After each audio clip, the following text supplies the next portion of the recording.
Akash sat on the park bench watching the world go by. His heart felt heavy, burdened with the weight of regret.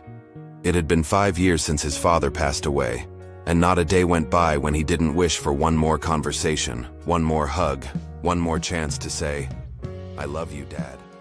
That evening, as he walked home, lost in his thoughts, he saw a strange glow at the end of the street.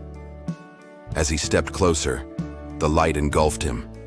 The next thing he knew, he was waking up in his old bedroom. Exactly 5 years earlier, the day before his father's passing. His heart raced as he looked around. Everything was just as it had been. The posters on the wall, the scent of his mother's cooking, the distant hum of the news channel his father always watched. He had been given a miracle, a chance to relive this day.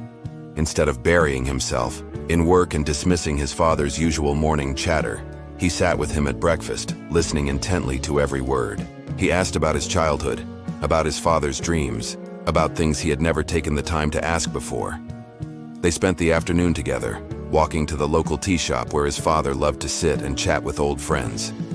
Akash laughed at his father's silly jokes, soaked in the warmth of his presence, and held on to every moment as if it were a precious gift.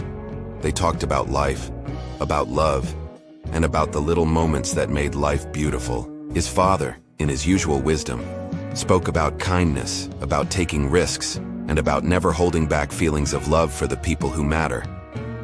As night fell, his father patted his shoulder and said, "I don't know why, but today feels special.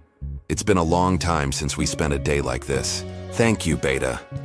Akash's throat tightened. He hugged his father, holding on longer than usual. "I love you, Papa. Always." His father chuckled, ruffling his hair. "I love you too, my son. Never forget that." The next morning, Akash woke up, in the present, back on the park bench. The world had not changed, but he had. Though he could not alter the past, he had been given the greatest gift, one last day to make things right. And with that, he chose to live each day forward with no more regrets, making the most of every moment with the ones he loved. From that day on, Akash made it a point to tell his mother he loved her every morning, to call his friends just to check in, and to live life without holding back. The past had given him a lesson, and he vowed to carry it forward, to cherish, to love, and to never leave words unspoken.